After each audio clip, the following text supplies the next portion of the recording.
ओम अज्ञानतिमिरन्धस्य ज्ञानाञ्जनशलाकया चक्षुन्मीलितं येन तस्मै श्रीगुरवे नमः। श्रीचैतन्यमनोभीष्टं स्थापितं येन भूतले स्वयं रूप कदा मह्यं ददाति स्वपदान्तिकं। वन्देऽहं श्रीगुरो श्रीयुतापदकमलं श्रीगुरून् वैष्णवांश्च श्रीरूपं साग्रजातं सहगण रघुनाथान्वितं तं सजीवं साद्वैतं सावधूतं परिजनसहितं श्रीकृष्णचैतन्यदेवं श्रीराधाकृष्णपादान् सहगण ललिता श्रीविशाखान्वितांश्च। हे कृष्ण करुणा सिन्धु दीनबन्धु जगत्पते गोपेश गोपिकान्त राधाकान्त नमोऽस्तुते। तप्तकाञ्चन गौराङ्गी श्रीराधे वृन्दावनेश्वरी वृषभानुसुते देवी प्रणमामि हरिप्रिये। वाञ्छाकल्पतरुभ्यश्च कृपा सिन्धुभ्यैव च पतितानां पावनेभ्यो वैष्णवेभ्यो नमो नमः। जय श्री कृष्ण चैतन्य प्रभु नित्यानंद श्री अद्वैत गदाधर श्रीवासादि गौर भक्तवृंद। हरे कृष्णा कृष्णा कृष्णा हरे हरे, हरे राम राम राम हरे हरे। हरे कृष्ण। आज हम लोग भक्ति शास्त्री का चौथा मॉड्यूल, जिसमें हम लोग भक्ति रसामृत सिंधु इस ग्रंथ पे चर्चा करेंगे। भक्ति रसामृत सिंधु ग्रंथ के 4 विभाग हैं और 1 से 19 तक का चैप्टर जो है वो पहला विभाग कहलाता है, जिसको ईस्ट वेव कहा जाता है। वो आगे हम लोग चल के पढ़ेंगे।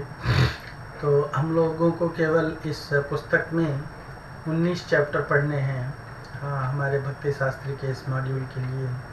तो आज हम लोग उसी विषय को यहाँ आज आरंभ करेंगे और भक्ति रसामृत सिंधु के बारे में चर्चा करेंगे। पर इसका पहले हम लोग थोड़ा परिचय जान लेते हैं। कहा जाता है कि इस लोकातीत भक्ति रसामृत सिंधु, हाँ, लोकातीत मतलब इस लोक से अतीत, इस भौतिक जगत से परे जो इसकी विषय वस्तु है वो दिव्य विषय वस्तु है, इसीलिए इसको लोकातीत कहा गया है। सो इस भक्ति रसामृत सिंधु के गहन, हाँ, और जो इसका डेंस या गहन गांधीर्य है, इसके गहन गांधीर्य यानी इसका जो सीरियसनेस है, इसका मधुर से भी मधुर जो माधुर्य है, मधुराति मधुर माधुर्य है, तथा सर्वांगीण सैच सुचिता का सम्यक अवगाहन, इसको अच्छी तरह से समझने के लिए इसके अंदर गोते लगाने के लिए, हाँ, इसका आस्वादन करने के लिए तथा इसका अनुभव करने के लिए केवल एकमात्र भक्ति रसिक समुदाय ही सक्षम है, कहा जाता है। हाँ, यानी जिसके अंदर भक्ति के रस का आस्वादन करने की उत्कंठा है, ऐसा ही व्यक्ति इसके विषय वस्तु को समझने में योग्य हो सकता है।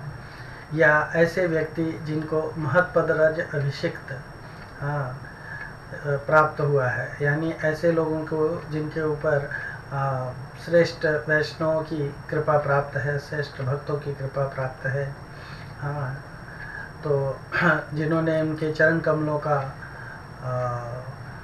पद रज अभिषिक्त किया है, अपने आप को पद रज से, चरण धूलि से अपने आप को पूरी तरह से अभिषिक्त किया है। चरण धूलि से अभिषिक्त करने का मतलब 2 अर्थों में होता है। पहला तो साक्षात चरण की धूलि लेकर के अपने माथे पर रखना, और दूसरा है चरण धूलि रखने का तात्पर्य यह है कि जो भक्तों के अधीन रह करके और उनकी सेवा शुश्रूषा करते हुए उनसे ज्ञान लाभ करते हैं।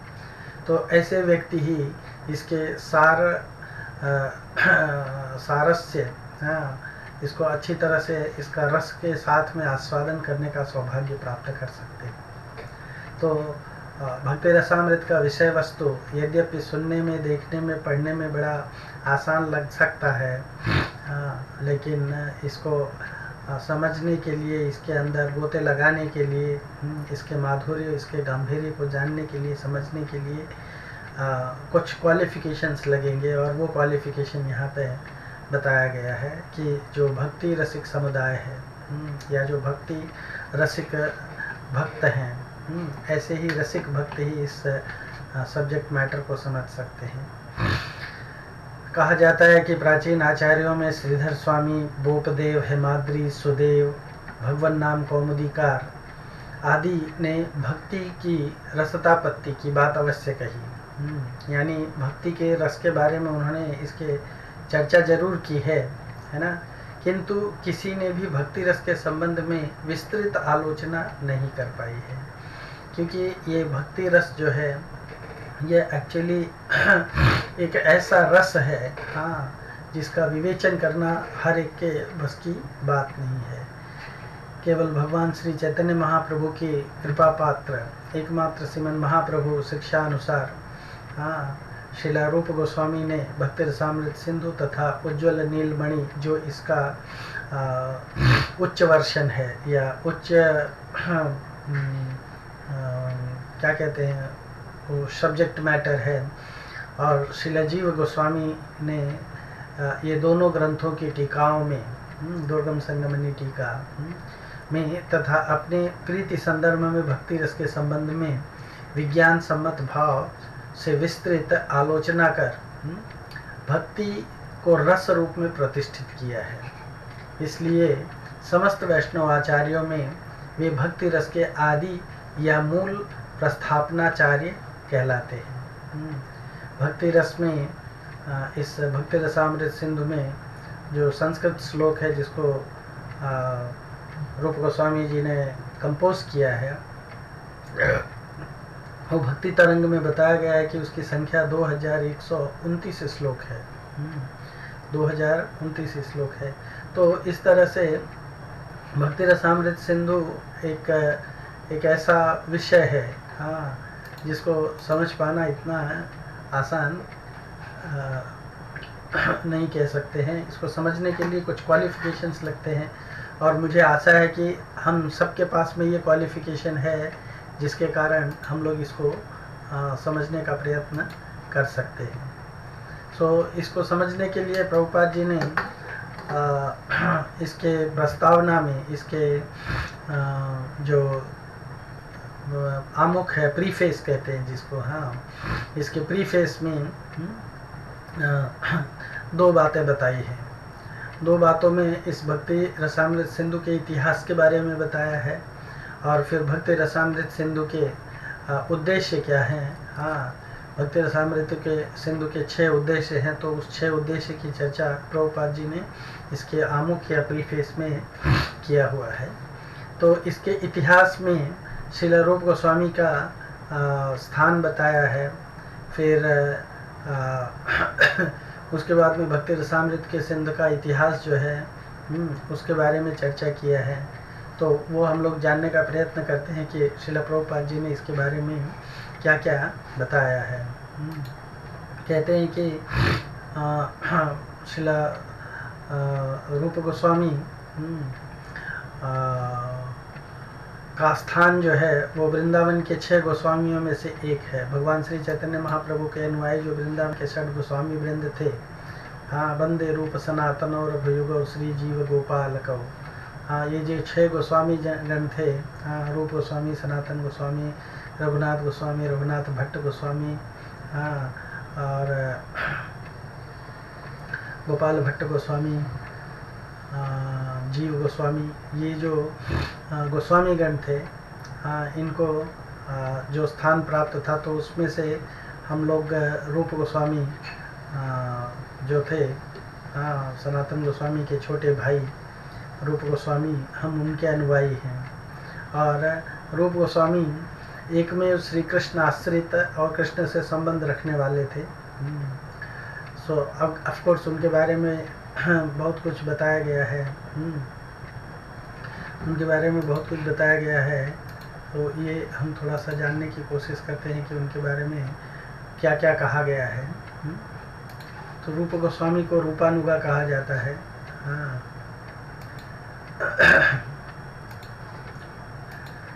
रूप गोस्वामी को रूपानुगा कहा जाता है। तो ओरिजिनली भगवान श्री चैतन्य महाप्रभु ने रूप गोस्वामी को ये ग्रंथ के बारे में चर्चा किया था।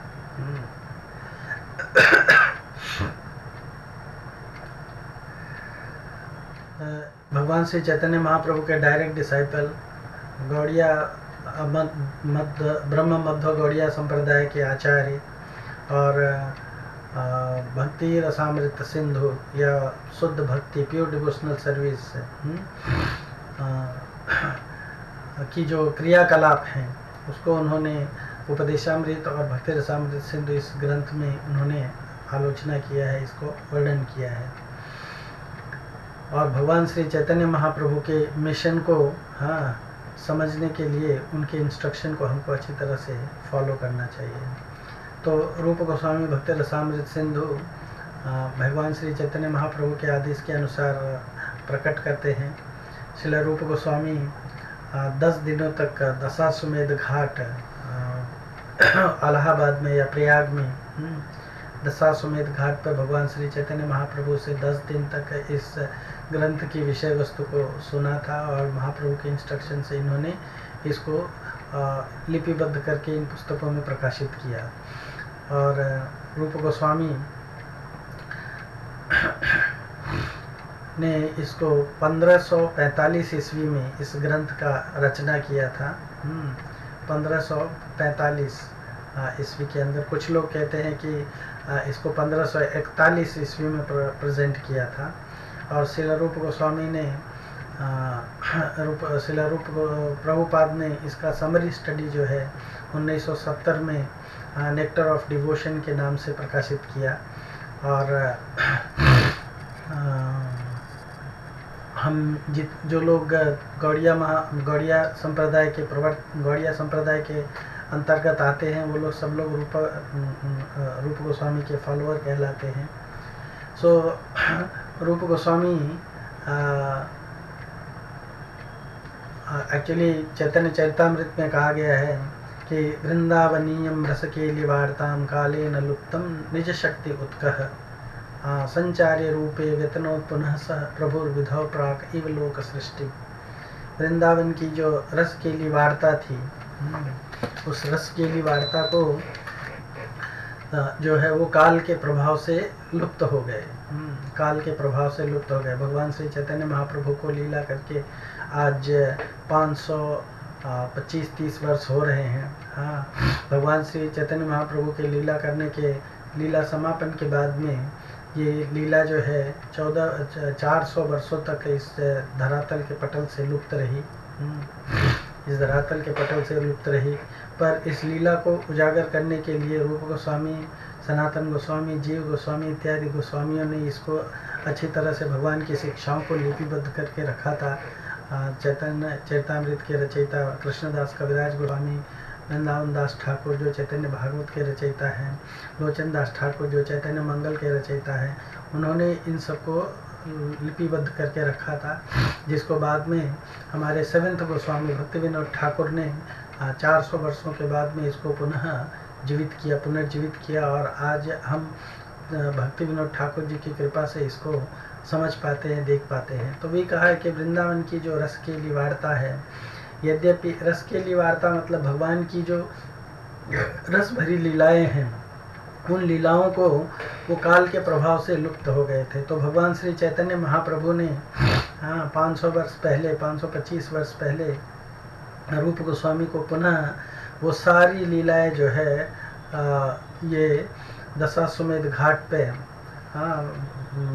प्रयाग के दशाश्वमेध घाट पे उन्होंने, अभी भी आप जाएंगे तो वहाँ पे जहाँ पे भगवान ने उनको दशाश्वमेध घाट पे वो शिक्षा दी थी, जिस स्थान पे, उस स्थान पे एक छोटा सा मंदिर बनाया गया है और वहाँ जाकर के आप उस चीज़ का दर्शन कर सकते हैं।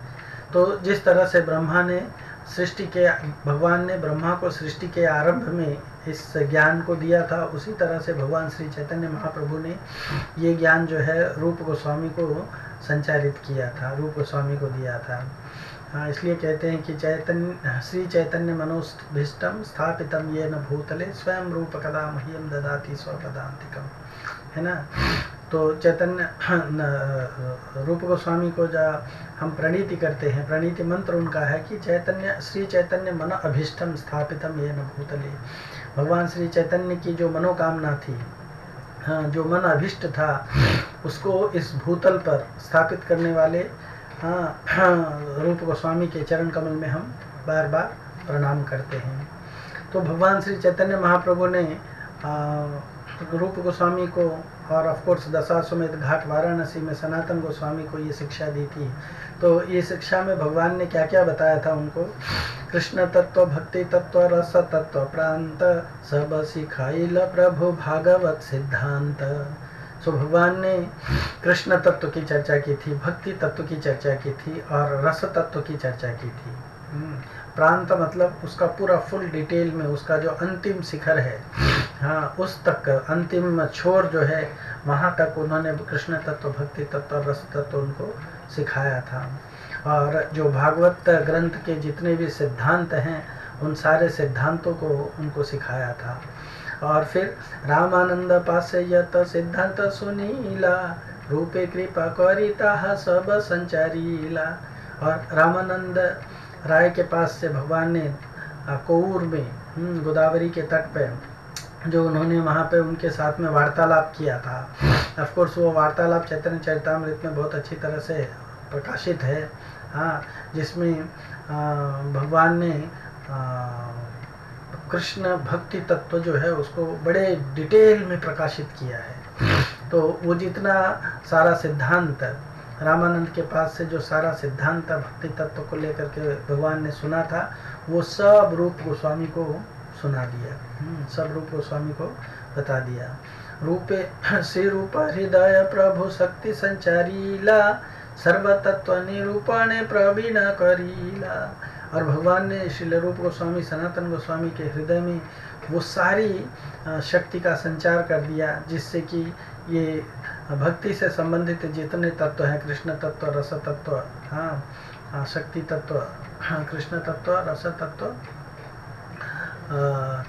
भक्ति तत्व, हाँ, ये जितने तत्व हैं, तत्व मतलब एब्सोल्यूट ट्रूथ, हाँ, इनको सबको भगवान ने रूप गोस्वामी के हृदय में प्रकाशित कर दिया और उनको इन सब चीज़ को प्रकाशित करने के लिए पूरी तरह से सज्ज कर दिया था, उनको शक्ति संपन्न कर दिया था, शक्ति आवेशित कर दिया था।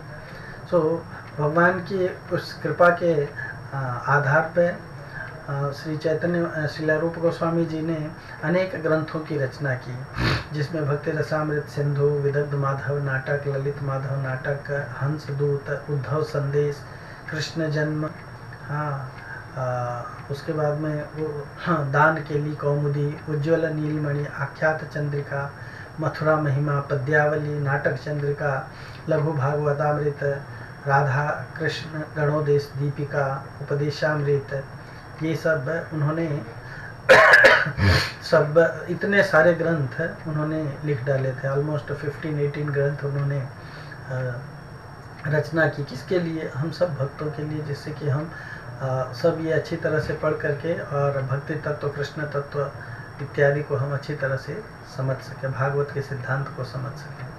श्रील रूप गोस्वामी का आविर्भाव 1489 यानी 1489 इस वर्ष में हुआ था। 1514 ईस्वी में महाप्रभु का रामकेली में दर्शन करते हैं। उस समय उनकी उम्र 25 वर्ष की थी। तो 25 वर्ष की आयु में सबसे पहले भगवान श्री चैतन्य महाप्रभु का रामकेली, जो बंगाल में एक बांग्लादेश के पास में मालदा डिस्ट्रिक्ट के नज़दीक में रामकेली जगह है, रामकेली नामक जगह है, वहाँ पे 25 बरस की उम्र जब उनकी थी तो उस समय भगवान श्री चैतन्य महाप्रभु का प्रथम दर्शन हुआ था। और 1516 में प्रयाग में शिक्षा के लिए 27 बरस की उम्र में, 25 बरस की उम्र में जब महाप्रभु से उनके दर्शन हो गए तो कुछ ही समय में उन्होंने अपना जो सांसारिक जीवन था उसका त्याग करके उन्होंने भगवान श्री चैतन्य महाप्रभु को ज्वाइन करने के लिए प्रयाग चले गए। और वहाँ पे प्रयाग में भगवान श्री चैतन्य महाप्रभु ने उनको 1516 में प्रयाग में उनको ये सारी शिक्षा प्रदान की। 1516 में फिर भगवान श्री चैतन्य महाप्रभु के इंस्ट्रक्शन में वो वृंदावन में चले गए। पहली बार वो प्रथम आगमन हुआ उनका वृंदावन में, और वहाँ सुबुद्धि राय के साथ में उन्होंने पूरे वृंदावन का विचरण किया। उसके बाद में 1535 में गोविंद देव का प्राकट्य हुआ। उस समय उनकी उम्र 46 वर्ष की थी। गोविंद देव श्रील रूप गोस्वामी को ही गोमा टीला पर प्राप्त हुए थे, वो स्टोरी आप जानते होंगे। और वहाँ पे फिर उन्होंने गोविंद देव का मंदिर का नींव रखवाया और वहाँ पे मंदिर बना करके उनकी पूजा अर्चना व्यवस्थित किया। फिर 1545 में जब उनकी 56 वर्ष की उम्र थी तब उन्होंने भक्ति रसामृत सिंधु की रचना पूर्ण की। और 1564 ईस्वी में 75 वर्ष की उम्र में उनका तिरोभाव हो गया। तो भगवान वृंदावन का वास लगभग 50 बरस के लगभग वो वृंदावन में अपने जीवन के 75 बरस में 50 बरस तक वो वृंदावन में वास किए थे। तो ये रूप गोस्वामी का संक्षिप्त इतिहास है। रूप गोस्वामी का इतिहास जानने के बाद में हम लोग जो है अब यानी रूप गोस्वामी 6 गोस्वामियों में से एक थे और एक में कृष्ण के संबंधित थे। सो भक्ति रसामृत सिंधु का इतिहास है। हम सब लोग रूपानुगा हैं और परंपरा यानी हम चैतन्य महाप्रभु, रूप गोस्वामी और श्रील प्रभुपाद की परंपरा से आते हैं। तो इस तरह से इसके इतिहास का संक्षिप्त वर्णन है। और फिर हम लोग भक्ति रसामृत सिंधु के 6 उद्देश्य जो है उसको समझने का प्रयत्न करते हैं। तो भक्ति रसामृत सिंधु के 6 उद्देश्य क्या हैं?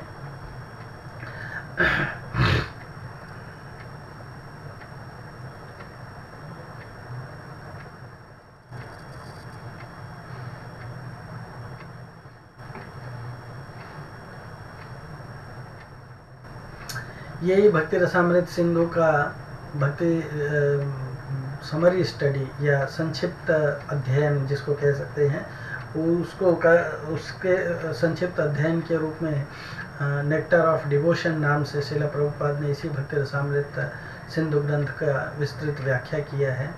ऑफ कोर्स श्रील प्रभुपाद जी ने भक्ति रसामृत सिंधु का केवल एक समरी स्टडी प्रस्तुत किया, इसलिए वो श्लोक बाय श्लोक नहीं किए हैं। पर हमारे इस्कॉन में फिर इसका दूसरा भी एक पब्लिकेशन आ गया है जिसमें इसको पूरी तरह से पब्लिश किया गया है अच्छी तरह से, श्लोक बाय श्लोक। दूसरे भी गौड़िया आचार्यों ने इसको श्लोक बाय श्लोक इसकी व्याख्या प्रस्तुत की है। तो हमको कभी उसको समझने के लिए इनको भी पढ़ने की आवश्यकता है। भक्ति रसामृत सिंधु के 6 उद्देश्य जो श्रील प्रभुपाद जी ने प्रस्तुत किए हैं वो है सभी को गोस्वामी के पद तक उन्नत करने की शिक्षा देना।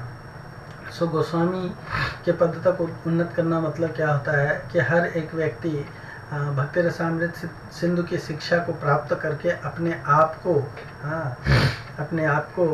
वो क्या कहते हैं, समस्त इंद्रियों को पूरी तरह से नियंत्रित करने वाला बन सके। तो ये शिक्षा जो अच्छी तरह से आत्मसात करेगा, आत्मसात करने के लिए मतलब इस ग्रंथ का अच्छी तरह से अध्ययन करना पड़ेगा और उसको अपने जीवन में आचरण में लाना होगा, तब जा कर के हम गोस्वामी पद तक उन्नत या ऊपर उठ सकते हैं।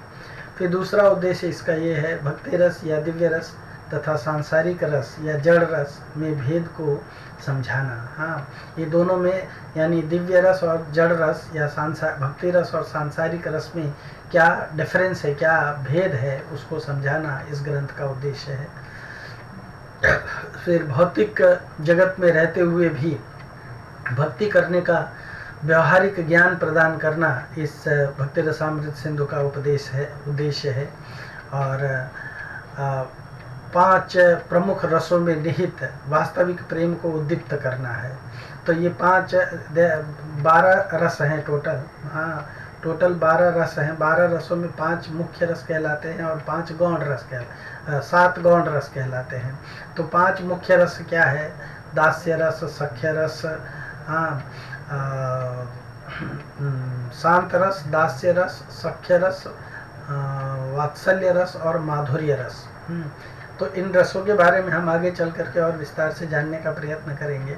तो इन 5 रसों में जो निहित प्रेम है, उसको उद्दीप्त करना या उसको फिर से हमारे हृदय से उसको जो सुसुप्त अवस्था में उसको जागृत करना, उसको उद्दीप्त करना, उसको जगाना है, उसको जलाना है। ये चौथा उद्देश्य है। क्यों? क्योंकि अगर हमारे हृदय में ये जो 5 प्रमुख रस हैं, अगर वो भगवान से किसी भी प्रकार से उद्दीप्त हो उठते हैं तो हम भगवान से किसी न किसी प्रकार से कनेक्ट हो जाएंगे, और जब भगवान से हम कनेक्ट हो जाएंगे तो हमारे जीवन की सार्थकता निश्चित है। फिर 5वां उद्देश्य है व्यवहारिक स्तर पर प्रत्येक जीव से प्रेम करने का विज्ञान सिखाना। आप समझ सकते हैं कि आजकल के ज़माने में जो ये आधुनिक जगत चल रहा है, इस जगत में व्यक्ति जो है इतने स्वार्थपर हो गए हैं कि वो एक्चुअली अपने आप से भी प्रेम नहीं कर पाते, दूसरों से क्या प्रेम करेंगे? क्यों? क्योंकि प्रेम के तत्व को या प्रेम का जो सिद्धांत है उसको लोग जानते ही नहीं हैं। तो प्रेम के सिद्धांत को जो भगवान से किया जाता है व्यवहारिक स्तर पर, यानी हम वास्तव में प्रेम कैसे कर सकते हैं, है ना? व्यवहारिक स्तर पर प्रत्येक जीव से प्रेम करने का विज्ञान सिखाना। हम इसका एक जिस्ट ये है कि अगर हम भगवान से प्रेम करेंगे तो निश्चित है कि भगवान के अंश जितने भी जीवात्मा हैं, चाहे वो किसी भी स्थिति में क्यों नहीं है, हम उन सब से प्रेम करेंगे। जैसे एक व्यक्ति अपने शरीर के प्रत्येक अंग और अवयव से प्रेम करता है, वो ऐसा नहीं सोचता है कि मेरे शरीर का ये अंग व्यर्थ है, वो अंग खराब है, उसको फेंक दो, उठा दो, उसको तोड़ दो। नहीं, वो सारे अंगों से प्रेम करता है। उसी तरह से जब व्यक्ति भगवान रूपी इस संसार के एकमात्र धारण करने वाले को समझ जाएंगे तो निश्चित है कि हर जीव से व्यक्ति जो है वो प्रेम करेगा। तो व्यवहारिक स्तर पर प्रत्येक जीव से प्रेम करने का विज्ञान सिखाना इस भक्ति रसामृत सिंधु का उद्देश्य है। और 6वां है कि भक्ति मार्ग के अनुगामी भक्त का भक्ति में जीवन का पोषण करना, यानी जो भक्ति के अनुगमन कर रहे हैं, भक्ति मार्ग का अन्वेषण कर रहे हैं, उसके मार्ग पर जा रहे हैं, ऐसे लोगों के भक्ति में जीवन जो है उसको आगे बढ़ाना या उसका पोषण करना, उसका शक्ति प्रदान करना, ये भक्ति रसामृत सिंधु का उद्देश्य है। भक्ति रसामृत सिंधु की विषय वस्तु क्या है?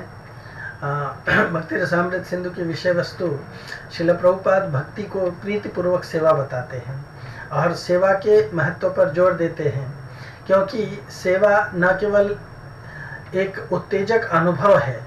जब हम किसी की सेवा करते हैं तो निश्चित रूप से हमारे अंदर एक उत्तेजना उत्पन्न होती है, अपितु इसका तात्पर्य ये है कि क्रिया करना। क्रिया करना, उदाहरण इसका ये हम दे सकते हैं कि जब हम किसी से प्रेम करते हैं तो हम उस व्यक्ति की प्रसन्नता के लिए कुछ न कुछ करने को तत्पर रहते हैं। भक्ति रसामृत सिंधु के ऊपर ही भक्ति धनुर्धर महाराज ने एक भक्ति वेव्स करके एक समझाने के लिए भक्ति वेव करके उन्होंने एक पुस्तक का निरूपण किया है। उसमें वो बताते हैं कि लव कनोट्स सर्विस। तो अगर हम किसी से प्रेम करते हैं तो प्रेम कैसे हम जताएंगे कि हम किसी से प्रेम करते हैं, क्योंकि प्रेम एक ऐसी चीज है जिसको वाणी से बोल करके तो नहीं समझाया जा सकता है ना। प्रेम की विषय वस्तु को लेकर के नारद ऋषि ने नारद भक्ति सूत्र में इस विषय की परिभाषा दिया है। उन्होंने कहा है कि प्रेम अनिर्वचनीयम, अति सूक्ष्मतरम अनिर्वचनीयम अनुभवजन्यम प्रेम स्वरूपम। प्रेम का स्वरूप जो होता है अति सूक्ष्म होता है, केवल अनुभव से जाना जा सकता है और वाणी से उसका वर्णन नहीं किया जा सकता है। तो जब हम किसी से प्रेम करते हैं तो वेन प्रेम लव कनोट्स सर्विस, जब प्रेम का अर्थ होता है कि हम सेवा करते हैं, तो सेवा के माध्यम से हम अपने हृदय के प्रेम को अपने प्रेमास्पद के प्रति प्रस्तुत करते हैं या उसको जनाने का प्रयत्न करते हैं। तो इसीलिए जब व्यक्ति जिस किसी से प्रेम करता है वो उसकी सेवा करता है, हाँ, ना कि उसको खाली कहता है I love you I love you. I love you I love you कहने से कोई प्रेम नहीं होता है ना। केवल उसको क्या कह सकते हैं आपकी ये केवल लिप सर्विस है, फिर भी सर्विस नाम आता है यहाँ पर से, हाँ, लेकिन वास्तविक प्रेम वो है जहाँ पे व्यक्ति जो है अपने प्रेमास्पद की सेवा करता है। देखिए माता अपने बच्चों के सेवा करती है ना, तो चाहे वो माता चिड़िया हो, चाहे पशु हो, चाहे सरीसृप हो, हाँ, चाहे कोई भी हो, मानवी क्यों ना हो, पर हर व्यक्ति चूंकि अपने बच्चे से प्रेम करता है तो उससे बिना किसी अपेक्षा के उसकी सेवा में लगा रहता है, नित्य निरंतर उसकी सेवा में लगता है, मिनियल से मिनियल सर्विस करता है ना। तो हम उस व्यक्ति की प्रसन्नता के लिए सब कुछ करने को तत्पर रहते, ये प्रेम कहलाता है। और तो इस विषय को समझाना है यहाँ पे कि भगवान से कैसे प्रेम करें। और चूंकि जब हम भगवान से प्रेम करने लगेंगे तो चूंकि भगवान समस्त जगत के जड़ हैं, है ना, तो अगर हम जड़ से प्रेम करते हैं तो हम उस वृक्ष के फल से, फूल से, पेड़ पत्ते से, ट्रंक से, डालियों से, हाँ, सबसे प्रेम करते हैं। यही समझना है इस चीज को। प्रत्येक व्यक्ति आनंद की तलाश में है और सर्वश्रेष्ठ आनंद है प्रेम का आदान प्रदान करना। इसलिए भक्ति जो शुद्ध प्रेम का विनिमय है, हाँ, शुद्ध प्रेम का आदान प्रदान है, प्रत्येक जीव के लिए सर्वोपरि एवं आधारभूत प्रेरक वस्तु है। जब किसी के प्रति प्रेम होता है, जैसे अगर कोई देश प्रेमी कहलाते हैं ना, तो देश के प्रति प्रेम है अगर किसी को, तो देश के लिए अपने प्राण तक को न्यौछावर करने के लिए वो तत्पर रहता है। हाँ, अभी मैंने थोड़े दिन पहले एक वीडियो देखा था, उसमें एक मुर्गी, उसके छोटे छोटे चूजे हैं 10-12, हाँ, और वो एक कोने में लेके बैठी थी उनको, तभी उसी समय अचानक वहाँ पे एक नाग आ जाता है, हाँ, फणधारी नाग आ जाता है, और वो नाग जो है वो चूज़ों को निगलने के लिए आता है, उनको खाने के लिए आता है। पर उस विषधर नाग को, शक्तिशाली नाग को देख करके भी अपने बच्चों की रक्षा के लिए वो मुर्गी जो है उस नाग से लड़ जाती है और उसको इतना मारती है, मतलब अपने प्राण पे खेल जाती है, उसको कोई भय नहीं होता है। हाँ? क्यों? क्योंकि वो अपने उन चूजों बच्चों से वो प्रेम करती है, उन बच्चों से वो प्रेम करती है ना, इसलिए वो उनसे लड़ जाती है। तो इसीलिए भक्ति जो शुद्ध प्रेम का विनिमय है, प्रत्येक जीव के लिए एक आधारभूत और सबसे श्रेष्ठ प्रेरणा का वस्तु है। इसलिए इस आनंदमय प्रेम को शिक्षा देने के लिए कि कैसे ये प्रेम किया जाए, ये भक्ति रसामृत सिंधु ग्रंथ जो है उसकी रचना की गई है कि, और ऑफ कोर्स किसी से प्रेम करने के लिए उस विषय को, उस वस्तु को जानना भी आवश्यक होता है। उस विषय को, उस वस्तु को जानना भी आ सकता है। तो सभी बुनियादी प्रेरकों की तरह से भक्ति का जो प्रेरक है, जिससे जैसे किसी भी चीज को करने के लिए किसी प्रेरणा की आवश्यकता होती है ना। कोई व्यक्ति बिजनेस करता है, सुबह उठ के दौड़ता है या और जो कुछ भी करता है, मेहनत करता है, तो उस बिजनेस का, उस मेहनत का उसका उद्देश्य होता है, उसको पैसे से प्रेम होता है, उसको धन से प्रेम होता है। किसी व्यक्ति को किसी व्यक्ति से प्रेम होता है, किसी अपोजिट सेक्स से प्रेम होता है, तो जब प्रेम होता है तो उसके लिए वो कुछ भी करने को तैयार होता है। तो इसको बुनियादी प्रेरणा कहते हैं, प्रेम को। ये फाउंडेशनल प्रेरक है, यानी उत्प्रेरक भी कह सकते हैं इसको। तो जब प्रेम होगा तो हम प्रेम के कारण किसी के साथ में कुछ भी कर सकते हैं, उसके लिए कुछ भी करने के लिए तत्पर रह सकते हैं। हाँ, तो अन्य बुनियादी उत्प्रेरकों की तरह से भक्ति का जो प्रेरक है उसकी भी समुचित पूर्ति भी होनी चाहिए, किंतु प्रेम एक ऐसा प्रेरक है जिसकी सम्यक पूर्ति होना विशेष तौर पर कठिन है। प्रेम की पूर्ति बड़ा कठिन है। क्यों? क्योंकि यह निरंतर बढ़ता रहता है। जिस तरह से प्रकाश पुंज जैसे जैसे आगे बढ़ता है वैसे वैसे वह उत्तर उत्तर चौड़ा होता जाता है ना। तो जैसे जैसे प्रेम बढ़ता जाता है वो भी बढ़ता जाता है, चौड़ा होता जाता है। प्रेम अपने अंक में बहुत सारे लोगों को समेटने के बाद ही संतुष्टि को प्राप्त कर सकता है। तो जब तक हम प्रत्येक व्यक्ति या वस्तु से प्रेम नहीं करते तब तक प्रेम अपूरित और असंतुष्ट रहता है। और यह केवल भगवान कृष्ण को प्रेम करने पर ही संभव है, क्योंकि भगवान कृष्ण ही संपूर्ण जगत को अपने में धारण किए हुए हैं। हाँ, कृष्ण एक सर्वाश्रय कृष्ण सर्वधाम कृष्णेर शरीरे सर्व विश्वेर विश्राम। तो जो व्यक्ति भगवान कृष्ण से प्रेम करता है वो व्यक्ति संसार के प्रत्येक व्यक्ति, प्रत्येक वस्तु, चाहे वो व्यक्ति या वस्तु किसी भी रूप में क्यों ना हो, किसी भी फॉर्म में क्यों ना हो, उससे सबसे प्रेम करता है। तो ये प्रेम को करने का जो विज्ञान है उसको जानना है। जब व्यक्ति भगवान से प्रेम करेगा तो वो जगत से प्रेम करेगा। अगर वो भगवान से प्रेम नहीं करता है तो वो जगत में अन्य किसी से प्रेम नहीं कर सकता है। तब वो अगर किसी से कोई संबंध बनाएगा भी तो केवल अपने स्वार्थ से प्रेरित होकर के बनाएगा, और स्वार्थ में केवल सेल्फ से प्रेम होता है। भगवान से प्रेम नहीं होने पे किसी विषय वस्तु से प्रेम नहीं हो सकता है। और फिर जब प्रेम नहीं होगा किसी अन्य से तो आदान प्रदान भी कैसे होगा? आदान प्रदान भी कैसे होगा? तो ये केवल कृष्ण को प्रेम करने पर ही संभव है, क्योंकि वे ही समस्त व्यक्ति और वस्तु की जड़ हैं। हाँ, भागवत में भी कहा गया है, यथा तरुमूल निषेचनेन तृप्यन्ति तत्र भुजो उपशाखा प्राणोपहारश्चेथेन्द्रियाणाम तथैव सर्वार्हणम अच्युत ईज्या। तो जब हम भगवान से प्रेम करते हैं, हाँ, तो कहा गया है कि जिस तरह से जड़ के पेड़ की जड़ में पानी डालने से सारे पेड़ के ब्रांचेस, ट्रंक, फूल, फल, पत्तियाँ सब कुछ तृप्त हो जाते हैं, उसी तरह से, और जिस तरह से भोजन को पेट में डालने से शरीर के सारे अंग हृष्ट पुष्ट हो जाते हैं, उसी तरह से भगवान श्री कृष्ण की पूजा करने से, भगवान श्री कृष्ण से प्रेम करने से समस्त जगत से प्रेम ऑटोमेटिक हो जाता है। जो व्यक्ति भगवान से प्रेम करता है वो समस्त जगत से ऑटोमेटिक प्रेम करने लग जाता है। तो इस तरह से यहाँ पे भक्ति रस की बात बताई गई है। भक्ति, हाँ, इसको संक्षेप में ऐसे कहेंगे कि भक्ति का अर्थ है प्रेममयी सेवा, और प्रेममयी सेवा का अर्थ है सेवा जो अपने प्रेमी को प्रसन्न करने के लिए किए गए कार्य हैं। हाँ, यानी प्रेमी को प्रसन्न करने के लिए सारा कार्य करता है, तो ये प्रेम कहलाता है। और प्रेम कितने प्रकार का होता है?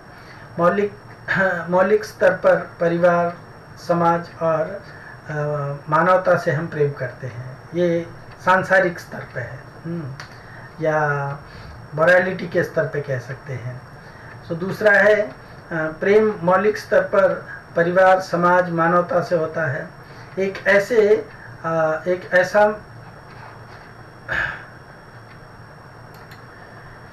ये एक ऐसा गुण है जिसके बिना हमारा जीवित रहना भी कठिन हो जाता है। अगर हमें कोई प्रेम करने वाला ना हो या हम किसी से प्रेम करने वाले ना हो, है ना, तो जीवन बड़ा नीरस लगने लगता है और व्यक्ति उस नीरसता को ज़्यादा दिन तक टॉलरेट नहीं कर पाता है। ये इसीलिए प्रेम एक ऐसा गुण है जो हमारा जिसके बिना हम जीवित रहना मुश्किल हो जाता है। और प्रेम तभी पूर्णता को प्राप्त होता है जब भगवान कृष्ण से संबंधित होता है। तो भगवान कृष्ण से संबंधित कब होगा? जब हम ये तरु निषेचन, हाँ, पेड़ की जड़ में पानी डालने के समान है, और जब जागृत होता है ये प्रेम तो सब कुछ आनंदमय और प्रकाश में हो जाता है। तो देखिए, जो व्यक्ति जब किसी से प्रेम करता है तो वो निश्चित रूप से, प्रसन्न रहता है। हाँ, जिसके जीवन में प्रेम है। उसके बाद में ये भक्ति रस के और सांसारिक रस की व्याख्या में ये पहला स्तंभ है कि हम भक्ति क्या है इसके बारे में जाने। दूसरा जो है वो रस, रस जो होता है, रस क्या कहलाता है? सांसारिक 2 प्रकार का रस होता है, सांसारिक रस, भक्ति रस। आपको ऑफकोर्स 12 रस होता है, पर हम यहाँ पे 2 मुख्य रसों के रूप में डिस्कस करेंगे। तो सांसारिक रस किस तरह से फीका पड़ जाता है, हाँ, और स्वादहीन होता है, और भक्ति रस किस तरह से शाश्वत रहता है और ताज़ा रहता है। तो इसके बारे में हम लोग थोड़ा जानने के प्रयत्न करते हैं कि भक्ति रस का भेद, भक्ति रस और सांसारिक रस में क्या भेद है। तो कहते हैं कि भक्ति कनोट्स प्रेम और प्रेम कनोट्स सेवा, और सेवा वह कार्य है जो प्रेमी को आनंद प्रदान करता है। जैसे हम अगर अपने परिवार से प्रेम करते हैं तो उनके लिए कुछ भी करने को तैयार होते हैं, अपने समाज से प्रेम करते हैं तो उनके लिए कुछ भी करने को तैयार होते हैं। हम अगर मानवता से प्रेम करते हैं तो समाज के हर मानव के प्रति हमारा उदार भावना रहता है। और जिसको उदार भावना रहता है, वसुधैव कुटुम्बकम, हाँ, उदार चरितानाम वसुधैव कुटुम्बकम, जिसका उदार चित्त होता है, हाँ, जो नैरो माइंडेड व्यक्ति होता है, नैरो माइंडेड व्यक्ति जो है कभी भी इस तरह की उदारता नहीं दिखा सकता है। तो उसके लिए केवल अपना स्वार्थ ही उसका सब कुछ होता है। हाँ, वो स्वार्थ से प्रेरित होकर के अपने स्वार्थ के अनुसार कार्य करेगा, और उसके स्वार्थ में जो कोई भी व्यक्ति बाधा बनने का प्रयत्न करेगा उसको अपने रास्ते से किसी न किसी प्रकार से हटाने का प्रयत्न करता है। तो जो वह कार्य जो प्रेमी को आनंद प्रदान करे। अगर हम अपने देश से प्रेम करते हैं, कुछ लोग कहते हैं कि हम देश प्रेमी हैं, है ना, देशभक्त हैं, तो देशभक्त जो है देश के अंदर रहने वाले हर कीट पतंगे से, हाँ, हर पशु पक्षी से, हर लता वृक्ष से, हर मानव से, हर प्रकार के मानव से प्रेम करेगा।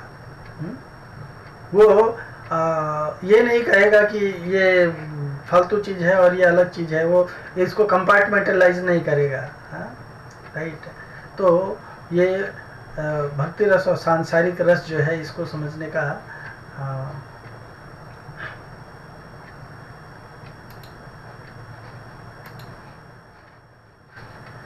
हरे Krishna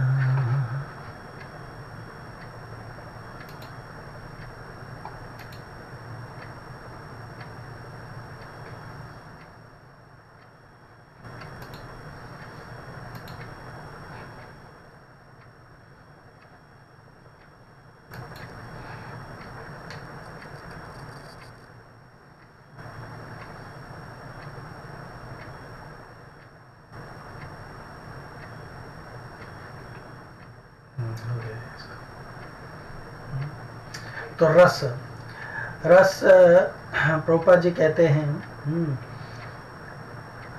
very difficult to translate, बड़ा कठिन है रस की क्या कहते हैं भाषांतर कर भाव को बतला पाना। चला भक्ति सिद्धांत महाराज इस रस की व्याख्या करते समय, ये धनधर स्वामी महाराज अपने बुक भक्ति वेव्स में इसके बारे में चर्चा करते हैं। वो कहते हैं कि श्रीला भक्ति सिद्धांत सरस्वती महाराज ने रस का जो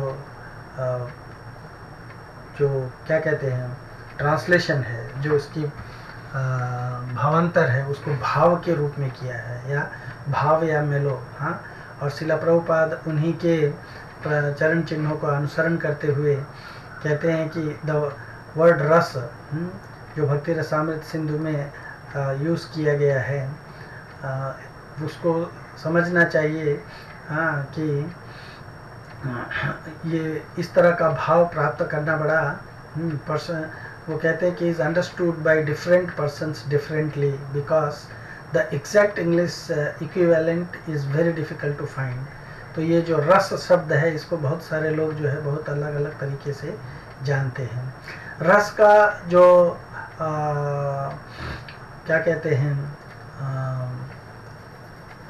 किताबी ज्ञान है, हाँ, रस का जो किताबी ज्ञान है, या जो लिटरली, या रस शब्द की जो उसकी 2 प्रकार का अर्थ होता है किसी भी चीज़ों का, एक शब्द अर्थ होता है और एक भाव अर्थ होता है ना। तो इसका जो शब्द अर्थ है रस का, उसका अर्थ होता है जूस।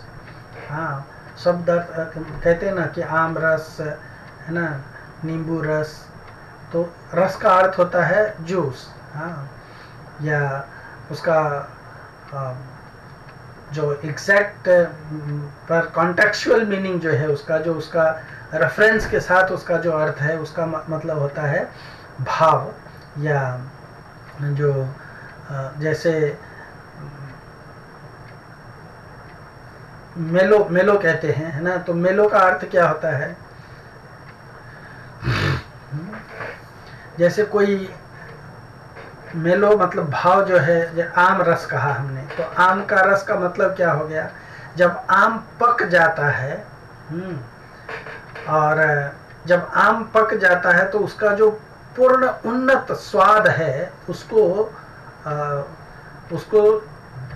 जो मीठा स्वाद है, फुल फ्लेवर्ड कहते हैं, हाँ, राइटनेस ऑफ फ्रूट कहलाता है, उसको मेलो कहते हैं। तो मेलो का अर्थ ये हुआ कि रिलीसेबली स्वीट टेस्ट ऑफ फ्रूट, है ना। तो भाव का अर्थ हुआ कि जिस चीज़ का हम रस प्राप्त करना चाहते हैं, उस रस को उसके हाईएस्ट फॉर्म में प्राप्त करें, है ना। तो इसका अर्थ क्या हो गया।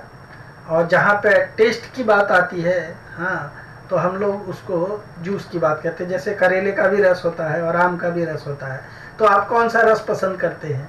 करेले का रस बिल्कुल नहीं, क्योंकि वो कड़वाहट होती है उसमें, तो कड़वाहट होने के कारण हम उसको त्याज्य मानते हैं। पर आम रस, अगर कोई आपको करेले का जूस पीने के लिए दे, अगर आप नॉर्मल हैं, बीमार नहीं है, तो ऐसी अवस्था में अगर आपको करेले का जूस पीने के लिए कोई दे, और मान लो दवाई के नाम पे आपने एक गिलास पी भी लिया, फिर दूसरा और एक गिलास ऑफर करे, तो आप क्या कहेंगे, मुश्किल है ना, नहीं लेना चाहेंगे।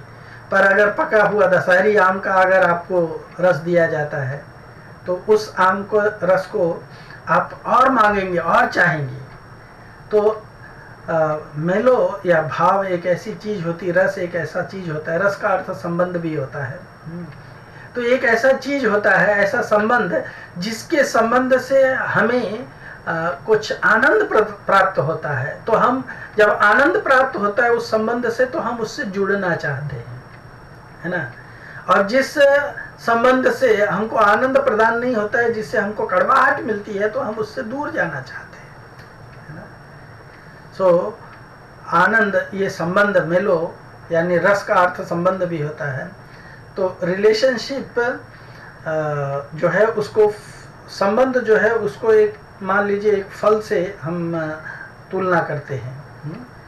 और जब हम फल में कड़वाहट पाते हैं तो फल को त्याग देते हैं, और जब हम उसमें मिठास पाते हैं तो हम उसको स्वीकार करते हैं। तो यही इसका अर्थ है। जब उस फ्रूट का, उस फल का रस जो है बड़ा, उसका टेस्ट जो है जब बड़ा अट्रैक्टिव होता है, तो हम उसको खाना चाहते हैं। तो उसी तरह से जो रस है वो हमारे अंदर एक प्रकार का अट्रैक्शन या आकर्षण और प्रत्याकर्षण को डेवलप करता है। उसी तरह से संबंध जो है वो भी हमारे साथ में एक प्रकार का आकर्षण और एक प्रकार का प्रत्याकर्षण को डेवलप करता है। श्रील प्रभुपाद जी एक एग्जाम्पल देते हैं, जैसे driven by affection of his wife and children, मतलब अपने परिवार के प्रेम से प्रेरित होकर के एक परिवार का जो आदमी होता है, एक आदमी होता है अपने परिवार और अपने स्त्री बच्चों से आकर्षित होकर के वो दिन रात मेहनत करता है, जिससे कि वो कुछ धन कमा सके और अपने परिवार के लोगों की इच्छाओं की पूर्ति कर सके, उनके रिक्वायरमेंट्स की पूर्ति कर सके। उसी तरह से एक जो परोपकारी व्यक्ति होता है, अपने एक बड़े फैमिली, जैसे मान लीजिए समाज से या मानवता से प्रेम करने के लिए वो बहुत सारी चीज़ों को सैक्रिफाइस करता है। एक राष्ट्र से प्रेम करने वाला व्यक्ति अपने जीवन तक को सैक्रिफाइस करने के लिए या बलिदान देने के लिए चूकता नहीं है। तो जब हम जिस किसी से प्रेम करते हैं तो उस प्रेम के लिए हम अपने आप को सब कुछ देने के लिए तैयार हो जाते हैं। कहा गया है, इसलिए प्रभुपाद जी लिखते हैं कि that force which drives the philanthropist, the householder and the nationalist is called ras, or a kind of mellow या relationship whose taste is very sweet। तो ये रस जो है ये दो प्रकार का होता है। दो प्रकार का रस होता है, एक भक्ति रस होता है और एक सांसारिक रस होता है। सो द भगवान की सेवा करने से जिस रस का अनुभव, जिस आनंद का अनुभव होता है उसको भक्ति रस कहते हैं। और इंद्रियों को तृप्त करने के लिए हम जो चीज़ों से आनंद अनुभव करते हैं, इंद्रियों को जिनसे तृप्ति मिलती है, सो हमारे जो इंद्रियों को जो तृप्त करने वाले या उनको संतुष्ट करने वाले जो रस होते हैं उसको मंडेन रस या सांसारिक रस कहते हैं। तो कहा गया है कि रस 12 प्रकार का होता है। मुख्यस्तु पंचधा, मुख्य रस जो है वो 5 है। शांतः प्रीतः प्रेयांश वत्सलः, मधुरश्चैत्यामी ज्ञा यथा पूर्वम अनुत्तमा। यानी मुख्य 5 रस हैं। शांत रस, प्रीत रस यानी क्या कहते हैं, सख्य रस, प्रीत रस, प्रेयांश्च और वत्सला, दास्य रस और मधुर वात्सल्य रस और मधुर रस। ये एक दूसरे से उच्चतरता को प्राप्त करते चले जाते हैं और इसलिए ये 5 मुख्य रस हैं। उसके बाद में हास्य अद्भुतस तथा वीर, करुणो रौद्र इत्यपि, भयानक सविभत्स इति गौणश्च शब्दधा। तो शांत रस, प्रीत रस, प्रेयान रस, यानी शांत रस, दास्य रस, सख्य रस, वात्सल्य रस और मधुर रस, ये 5 मुख्य रस हैं। हास्य रस, अद्भुत रस, वीर रस, करुण रस, रौद्र रस, भयानक रस, विभत्स रस, ये गौण रस कहलाते, ये 7 हैं। तो इस तरह से हमको इस रसों के बारे में जानना है। कहते हैं कि भक्ति रसामृत या भक्ति रस जो है वो उसकी गणना नहीं की जा सकती है कि वो कितना टेस्टी है, कितना सुपीरियर है टेस्ट में, कितना श्रेष्ठ है टेस्ट में। तो न केवल ये भक्ति रस जो है वो सेंस ग्रेटिफिकेशन या इंद्रिय तृप्ति देने वाले सांसारिक रस से कहीं श्रेष्ठ है। ये अनलिमिटेड है या असीमित है, इसकी मात्रा जो है वो असीमित है। जबकि सांसारिक रस या जो इंद्रियों को तृप्त करने वाले चीज़ों की जो संख्या है, वो उनके अंदर एक लिमिटेशन होती है, वो एक सीमित होते हैं। तो भक्ति रस जो है वो बहुत ही श्रेष्ठ है, राइट। इसलिए इसमें आगे चल करके कहा गया है, ब्रह्मानंदो भवेत येष परार्ध गुणीकृतः नैति भक्ति सुखाम बोधे परमाणु तुलयामपि। सो भक्ति रस जो है वो परार्ध गुणा, 1000 गुणा, अगर ब्रह्मानंद के साथ में मल्टीप्लाई किया जाए तो वो भक्ति के सुख के एक बूंद या भक्ति रस के एक बूंद या एक कण से भी तुलना नहीं कर पाएगा, एक कण से भी तुलना नहीं कर पाएगा। तो इस तरह से भक्ति रस और इसकी चर्चा की गई है, भक्ति रस और मुख्य रस की चर्चा की गई है। इस रस के बारे में हम लोग और भी थोड़ा चर्चा करेंगे। एक्चुअली कहते हैं, देखिए, भक्ति रस जो है वो हमेशा ताज़ा और शाश्वत रहता है, जबकि सांसारिक रस जो है वो फीका पड़ता है और ये चपल सुख है।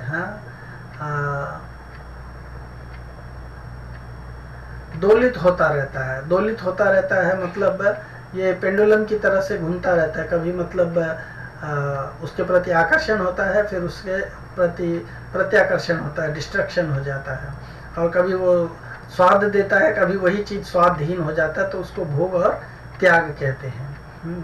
तो ये क्या है, इसको हम लोग अगले क्लास में अच्छी तरह से और थोड़ा डिटेल में जानने का प्रयत्न करेंगे। तब तक के लिए आपका बहुत बहुत धन्यवाद। Hare Krishna, thank you so much.